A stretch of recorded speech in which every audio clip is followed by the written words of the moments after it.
ফেন্সিয়ার্স ক্লাবের সম্মানিত সভাপতি রাজু ভাই সহ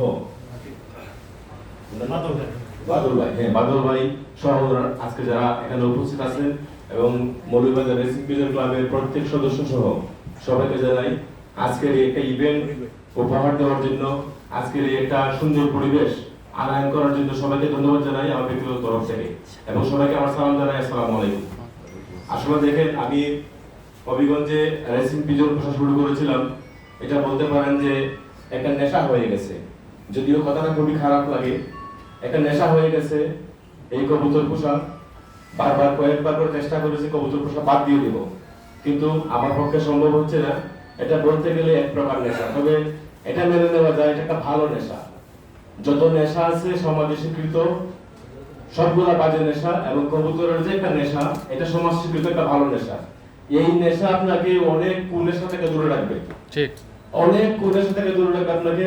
আমি মনে করি যে যারা আজকে সৃষ্টি হয়েছেন ফেন্সিয়ার হিসাবে, আগামী দিন যারা সৃষ্টি হবেন এই কবুতরের প্রেমে যদি নিজেকে আবদ্ধ করতে পারেন এবং ফ্যামিলির দায়িত্ব নেওয়ার পাশাপাশি যদি আপনি কবুতর চর্চা করেন, বিশেষ করে রেসিং পিজন চর্চাটা আপনি করেন, তাহলে দেখবেন আপনার অন্যান্য বাজে যে নেশা আছে এই নেশাগুলো থেকে আপনি নিজেকে দূরে রাখতে পারবেন। অবশ্য ফ্যামিলিকে সময় দিয়ে, নিজের পেশাকে সম্মান করে সময় দিয়ে কবুতরকে সময় দিতে হবে।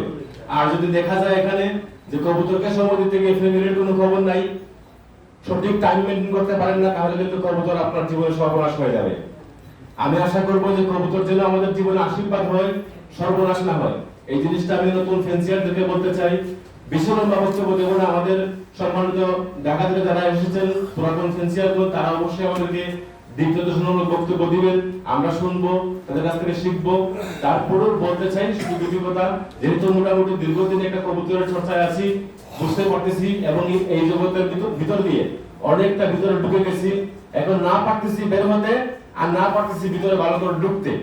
হয়তোবা এই অবস্থায় থেকে যাব, যেভাবে আছি এভাবেই থেকে যাব। আমরা আশা করি আমাদের মৌলভীবাজার রেসিং পিজন ফেন্সিয়ার্স ক্লাবের আহ্বানে আমাদের সিলেট বিভাগীয় ভাবে একটা রেস যেতে হয়, বিভাগীয় রেস নতুন করে যেন আবার হয়, এই আহ্বানটুকু আমি রাখছি আজকের এই অনুষ্ঠানের মধ্য থেকে।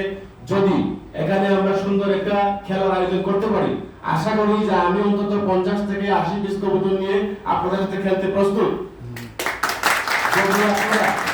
যদি আপনারা রেকর্ডে প্রবেশ করতে পারেন এবং ইটিএস মেশিনের মাধ্যমে যদি একটা রেসের অনুষ্ঠানের আয়োজন করতে পারেন, তাহলে ইনশাআল্লাহ আমি আপনাদের সাথে থাকবো। এবং আমার পাশাপাশি শ্রীমঙ্গলী ক্লাব আছে, হবিগঞ্জে ক্লাব আছে, বড়লেখাতে ক্লাব আছে, সিলেটে ক্লাব আছে, সাতকে ক্লাব আছে। আমরা সব ক্লাবের মেম্বাররা যদি একত্রিত হয়ে আমরা খেলতে পারি, তাহলে আমাদের খেলাটাকে আমরা আগে নিতে পারবো। আমাদের ভাই বলেছেন বারবার কবুতর কম থাকার কারণে খরচটা বেশি হয়ে যায়। আমার মনে হয় সবাই যদি মিলে আমরা হাতে হাত রেখে কাঁধে কাঁধ রেখে এগিয়ে যেতে পারি, কবুতরের খরচও কমে যাবে। আর পাশাপাশি আমরা অনেকগুলা কবুতরের মধ্যে থেকে যখন নির্বাচিত একটা কবুতর আসবে ফার্স্ট সেকেন্ড থার্ড, এটার মূল্যায়নের দিক থেকে অনেকটা এগিয়ে যাবে। তো আশা করবো আজকের মাধ্যমে আমরা এটা করতে। আর 2 নম্বর কথা হলো যে একটা জিনিস যদি আমরা করতে পারি, যে আমরা ক্লাবের যারা কর্ণধার আছি, ক্লাবের কর্ণধাররা কিন্তু অনেক পরিশ্রম করে, এটা কিন্তু অস্বীকার করার কোনো কি নাই। ক্লাবের কর্ণধার যারা আছে তারা অনেক পরিশ্রম করে এবং ওদের হাতে অনেক দায়িত্ব থাকে। আর যারা সাধারণ সদস্যরা আছে তারা শুধু খেলে যায়, কোনো দায়িত্ব থাকে না মাথার মধ্যে।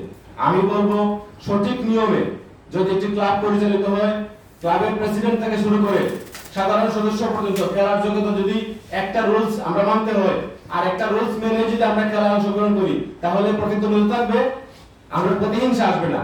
আর যদি আমরা এখানে কোনো কারচুপি করি তাহলে প্রতিহিংসা আসবে, প্রতিদ্বন্দ্বিতা আসবে না। তো আমি আশা করবো আগামীতে এরকম সারা বাংলাদেশে যেভাবে তুমুল তুফুল প্রতিদ্বন্দ্বিতার মাধ্যমে খেলা হচ্ছে, আমাদের সিলেট বিভাগেও এরকম একটা খেলা হবে, এই আশা এবং প্রত্যাশা ব্যক্ত রেখে সবাইকে ধন্যবাদ জানিয়ে আজকের মতো আমার বক্তব্য শেষ করছি। আসসালামু আলাইকুম।